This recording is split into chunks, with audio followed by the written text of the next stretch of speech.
Espace TV, le 22h.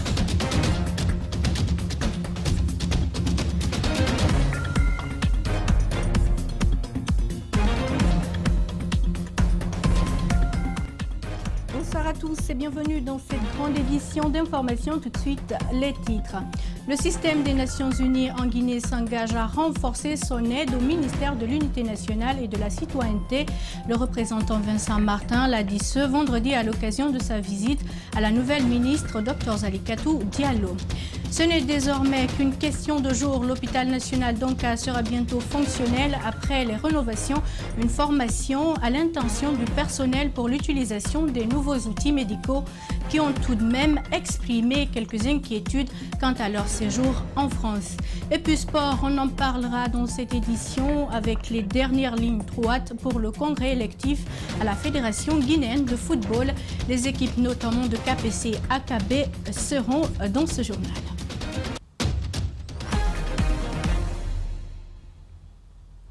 Encore une fois, bienvenue à tous. Le coordinateur résident du système des Nations Unies a rendu visite ce vendredi à la nouvelle ministre de l'Unité nationale et de la citoyenneté. L'objectif est de renforcer le soutien au département, notamment avec des projets comme le Fonds de consolidation de la paix et le suivi des recommandations de l'examen périodique universel.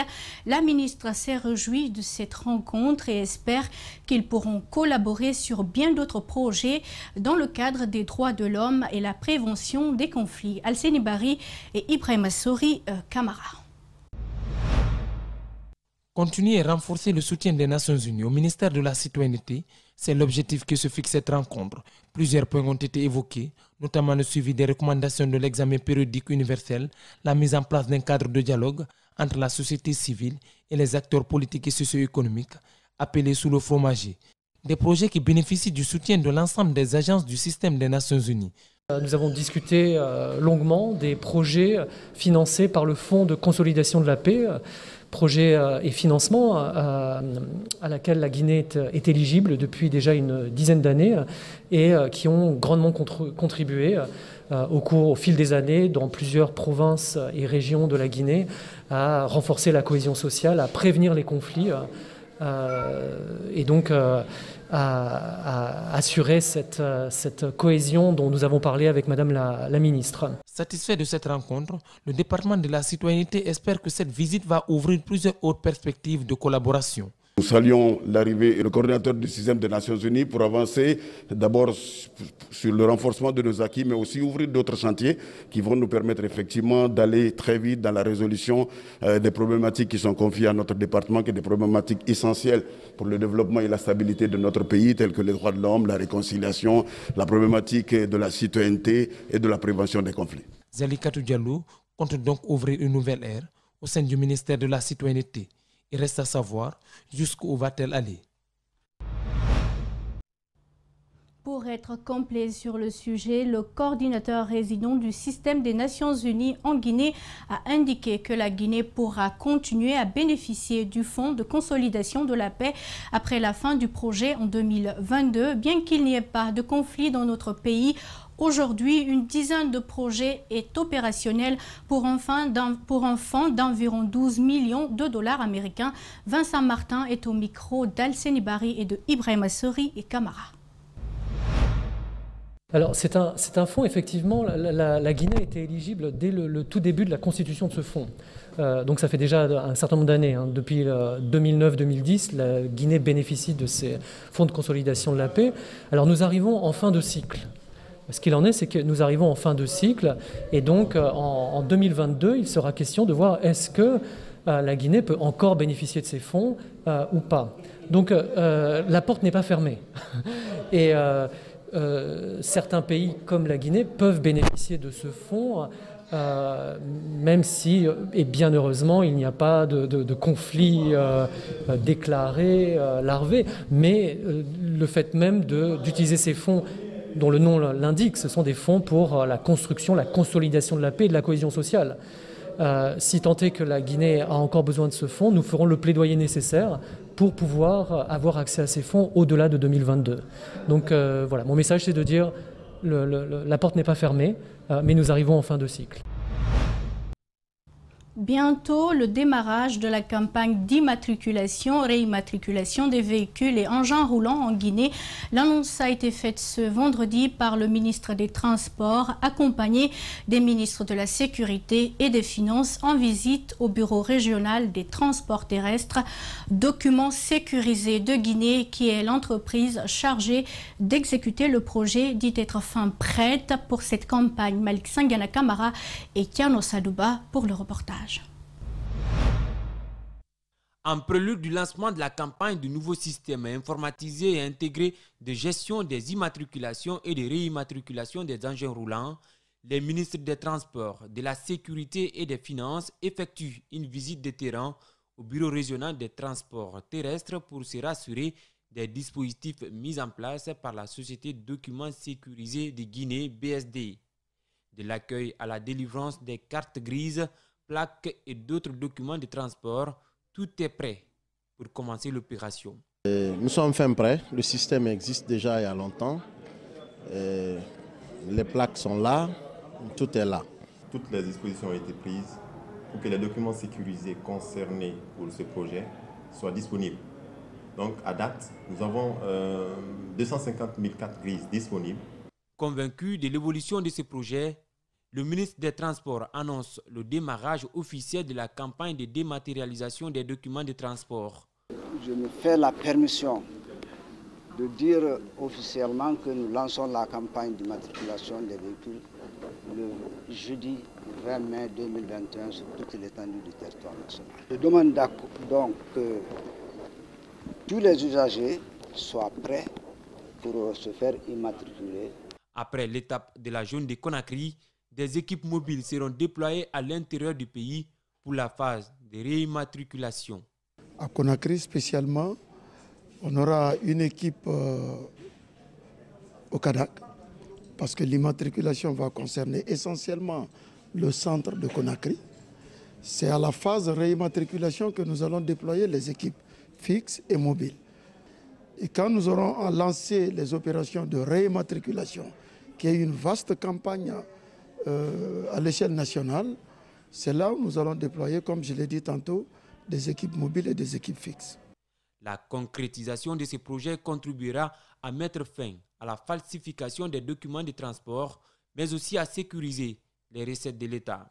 J'en suis très content parce que cela sécurise les redevances que les usagers auront à payer au trésor public. Nous, la police, nous facilite le travail de recherche des contrevenants, d'identification d'un certain nombre de personnes. Je crois que c'est une véritable révolution dans ce secteur. De là, les trois ministres se sont aussi rendus à Kipé, où se trouve le siège de l'entreprise en charge de la confection des permis de conduire sécurisés. Ici également, c'est la même satisfaction. Mohamed Keita s'est dit séduit par le sérieux qui caractérise l'évolution de ces projets. En région paix et réconciliation, c'est sous ce signe que la fin du mois saint de Ramadan a été célébrée dans la préfecture d'Nzérékoré. À cette occasion, des chrétiens ont affiché leur solidarité aux musulmans par des dons et des prières qui ont été dites en faveur de la cohabitation pacifique. Suivez.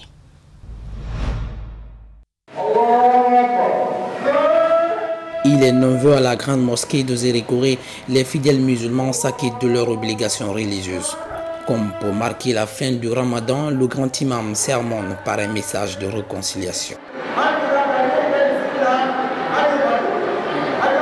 Ici, comme dans la majorité des mosquées, le message était presque identique, celui de la coexistence pacifique. Le gouverneur de région, entouré de ses collaborateurs, a préparé cette grande prière. Dieu a tout donné à cette région.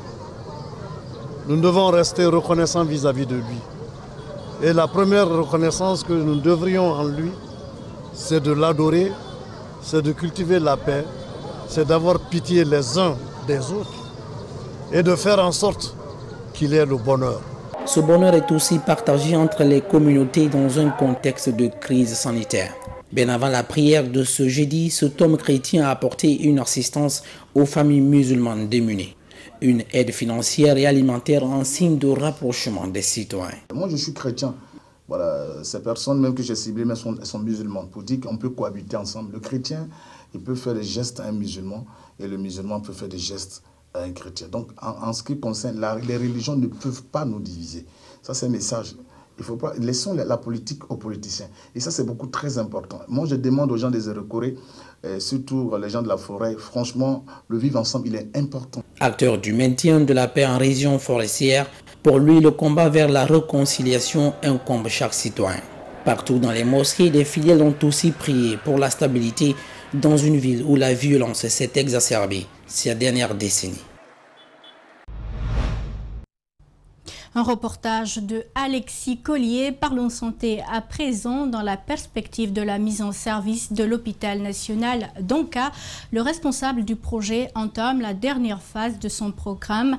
Elle consiste à la formation des agents de santé à la manipulation des nouveaux équipements. La séance s'est ouverte ce vendredi en présence du ministre de la Santé. Des inquiétudes ont été soulevées et des pistes de solutions ont été aussi présentées aux acteurs. Reportage Mamoudou Bouleri Diallo et Yacouba Traoré. Avant la mise à disposition de l'hôpital national d'Onka, les autorités sanitaires commencent les séances d'adaptation des Jazans aux nouveaux équipements. Le chef du projet explique qu'il y a 3 phases à exécuter. La composante génie civil, celle de l'équipement et maintenant la composante formation de Jazan, à laquelle d'ailleurs il accorde une grande importance. Parce que avoir un appareil, c'est une bonne chose, mais pouvoir la maintenir dans le temps, c'est une autre chose aussi, et c'est la chose la plus difficile. Donc si on ne comprend pas le mécanisme par lequel cet appareil fonctionne, on ne comprend pas comment l'utiliser, il va sans dire que c'est un investissement qui sera voué à l'échec. C'est pourquoi vous nous avez instruits, pendant la conception même de ce projet, que la formation figure parmi les places les plus importantes. Après les présentations et les discours, la délégation sillonne ces différentes salles pour voir ces équipements. De la radio panoramique dentaire au scanner et à l'IRM, ces techniciens ont expliqué l'importance de chaque machine. Nous sommes en face de l'appareil appelé IRM, imagerie par résonance magnétique, qui est la sommité de l'imagerie. Elle se substitue au scanner et aux différents examens. Et c'est une machine qui ne travaille pas, qui ne fonctionne pas par des rayons X. Et donc qui est indolore et qui ne génère pas de conséquences par rapport à la réalisation des examens. L'une des conditions pour le maintien en forme de tous les équipements, notamment l'IRM, et l'alimentation en courant électrique 365 jours sur 365 au risque de perdre l'hélium, et cet outil coûte plus de 300 000 €. Donc les techniciens formulent la demande auprès des autorités pour tirer une ligne spéciale de l'hôpital. La Société électrique de Guinée EDG explique qu'il faut 1,5 milliard francs guinéens pour pouvoir installer la ligne directe. Le ministre de la Santé dit avoir écrit à son collègue de l'énergie. Nous demandons l'indulgence de M. le président de la République. Et dès après ici, à partir de lundi, nous allons encore revenir à la charge pour rappeler afin que cette ligne soit installée le plus tôt pour le bonheur de ces différents appareils qui ont coûté cher et qui ne constituent pas un don. Mais c'est un prêt que les contribuables guinéens vont rembourser. Donc il y a de quoi que nous prenions toutes les mesures qui sont en la matière pour que ces appareils survivent pour une durée inestimable. Le ministre de la Santé a insisté sur la bonne utilisation de ces nouveaux équipements pour les préserver des mauvaises manipulations. Pour ce qui est des inquiétudes relatives à la manipulation des nouveaux outils médicaux, l'équipe qui a été envoyée pour la formation en France estime qu'elle n'a pas eu suffisamment le temps pour maîtriser tous les paramètres. On écoute Dr Guémoublé. Nous devrions être parrainés par un professeur de radiologie en République du Guinée. Nous devrions avoir quelqu'un qui est devant nous que nous allions consulter parce que, bien sûr que nous avons été sélectionnés. Ma collègue, docteur Sako, et moi, nous avons été sélectionnés pour aller étudier sur ces appareils-là. Mais non seulement il fallait connaître le système de fonctionnement de ces appareils, parce qu'il y a une console pour le technicien qui est dans la salle ici, et aussi il y a une console pour le médecin qui doit travailler, qui doit établir le diagnostic.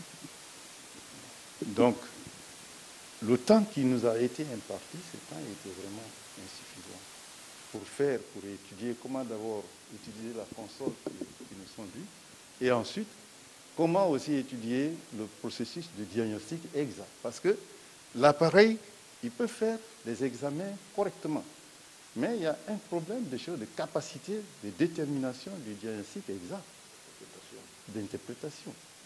Le temps qui nous a été imparti, ce temps était vraiment insuffisant, il faut le dire comme ça, pour que nous puissions maîtriser tous les paramètres. C'est pourquoi moi, à mon humble avis, pour l'exploitation judicieuse de ces appareils que nous avons obtenus, ces appareils, c'est des appareils de dernière génération, mais pour exploiter, pour tirer le maximum de profit de ces appareils, nous avons besoin vraiment d'un mentor qui est au-dessus de nous et que nous devons consulter, qui peut travailler avec nous pendant 2 ans ou 3 ans, histoire vraiment de rattraper ce que nous avons manqué au cours de notre formation. Ça, c'est très important et c'est là dans tous les domaines.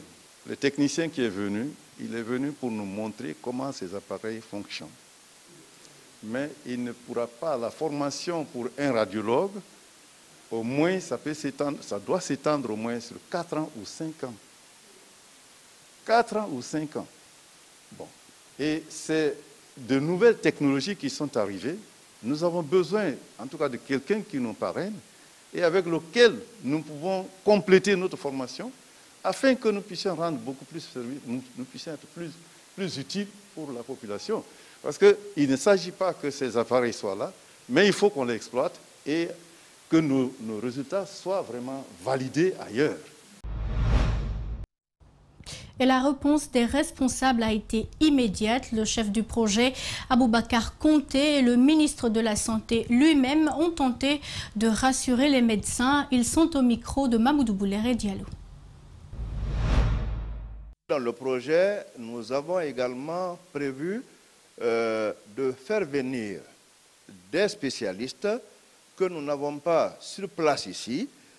Et si vous avez bonne souvenance, monsieur le chef de l'État même avait fait venir un groupe de Cubains ici qui a sillonné tout l'hôpital avec nous. Et ces Cubains ont essayé de dénombrer le nombre de spécialistes qu'il faut faire venir pour appuyer la partie guinéenne. On appelle à des spécialistes, des professeurs qui viendront pour un départ, pour une durée bien déterminée. Après, il faudrait maintenant penser à la session au niveau national. Donc, ça, ce sont des étapes qui sont prises en compte par le projet. Mais il faudrait pour un départ, au moins que des nationaux soient formés pour la maintenance et pour la manipulation. C'est le but de cette formation. Parlons sport. Maintenant, la campagne de séduction des membres statutaires par les candidats à la présidence de la FEGIFOOT se poursuit à Conakry. C'est le cas de Mohamed Lamine Nabé, porte-parole du candidat Kerfala Kamara, KPC. Mohamed Lamine Nabé laisse entendre que son candidat part à cette assemblée élective avec une ferme conviction de la gagner. Selon lui, la plupart des membres statutaires se sont rangés derrière le projet sportif du président du AFIA FC. Élément de reportage signé Mohamed Sissé. Fort du soutien des membres statutaires, Kerfala Kamara reste confiant quant à l'issue du congrès électif. Dans son programme de campagne inspiré des manquements du président sortant, il entend améliorer la gouvernance de la FEGIFOOT. Le premier axe, il s'agit d'améliorer la gouvernance de la Fédération guinéenne de football. Deuxième axe, il s'agit de nous investir grandement dans la formation à tous les niveaux, de la base au sommet dans le football. Sans ça, on ne peut pas aller ensemble. Troisième volet, c'est la professionnalisation du football guinéen à travers son championnat. Nous avons beaucoup de volonté et d'idées que nous voulons inculquer pour que le championnat soit de plus en plus professionnel. Le 4e point concerne le développement des infrastructures du sport. Au jour d'aujourd'hui, nous avons besoin de performances. On ne peut pas avoir de performances sans jouer. Et pour jouer, il faut des infrastructures. Et nous allons les investir dans ce sens auprès du gouvernement guinéen, de l'État guinéen et auprès de la FIFA et d'autres partenaires aussi pour que nous puissions bénéficier des projets ou des programmes dédiés aux infrastructures. Le 5e axe concerne l'amélioration du patriotisme dans notre sphère de football. Si certains émettent des doutes quant à la transparence du processus électoral et à l'implication du palais présidentiel qui aurait un penchant pour KPC, Mohamed Lamine Nabé, porte-parole du candidat KPC, dit en être satisfait. Le processus va à bon train, à ma foi, parce que nous, de notre côté, nous n'avons nullement arrêté le processus électoral de campagne, de déroulement de notre programme. Depuis que notre candidat est revenu sur la scène de la candidature, nous avons commencé et continué à dérouler notre stratégie. Et au jour d'aujourd'hui, nous sommes avancés. On est à 80% de plans stratégiques que nous avons élaborés. Et tout se passe normalement, même si on apprend aussi les problèmes de consensus. Mais nous continuons normalement à faire la campagne pour notre candidat. Pour rappel, le congrès de la FEGIFOOT est vraisemblablement prévu ce mardi 18 mai à Conakry.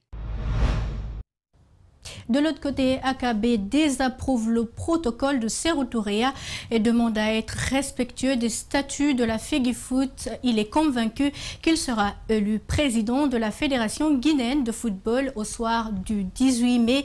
Il invite les membres statutaires à démentir leur côté mercantiliste que les gens leur prêtent. C'était en faveur d'une conférence de presse qu'il a animée ce vendredi. Reportage Paul Fatia Tunkara et Mohamed Bangoura.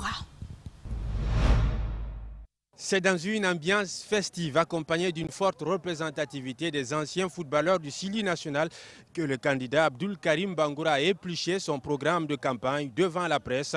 Il croit dur comme fer qu'il sera le nouveau patron de la Fédération guinéenne de football au soir du 18 mai prochain à Conakry. Je suis prêt à relever les défis qui assaillent notre association. Je sais ce qu'il faut faire et comment le faire, avec qui le faire, ici en Guinée, en Afrique et dans le monde. Pendant 4 ans, il a évolué sous l'ombre titulaire du président Antonio Soare au poste de responsable du département formation de la Fédération guinéenne de football. Pour cette proximité, certains estiment qu'il est le dauphin, le garant des nombreux investissements du président sortant qui aurait même financé sa campagne. Face à ces spéculations, le candidat Abdul Karim Bangoura coupe très court sur un temps très ferme. Pour moi, c'est un manque de respect à ma propre personne. Je ne suis pas le candidat de M. Soare. La preuve, vous avez suivi dans une de ses sorties, apparemment, il a dit le nom de celui qui supportait. Cela ne me fait ni chaud ni froid. Moi, je suis candidat et j'y reste. Le football guinéen doit être remis sur les rampes du développement afin de le hisser au sommet des victoires et des triomphes. Abdul Karim Bangoura invite ainsi les membres statutaires à voter pour lui le jour du congrès électif de la Fédération guinéenne de football prévu le 18 mai prochain. Mes chers frères et sœurs membres statutaires, vous avez l'occasion rêvée aujourd'hui de répondre à tous vos détracteurs qui vous traînent dans la boue en vous taxant des gens qui pensent à leur propre personne, qui pensent au matériel, qui ont moins de soucis par rapport au développement de notre football. C'est l'occasion rêvée pour vous de répondre, mais en même temps de hisser notre football sur une voie qui va l'amener très très haut en votant Abdul Karim Bangoura parce que Abdul Karim Bangoura est un homme incorruptible et intègre.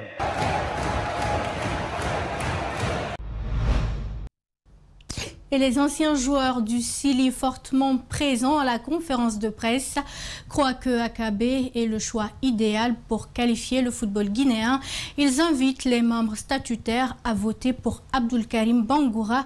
Ils sont au micro de Paul Fatia Tunkara. Abdou, c'est un homme de vérité, c'est un homme qui a le cœur, c'est un homme qui a beaucoup de relations.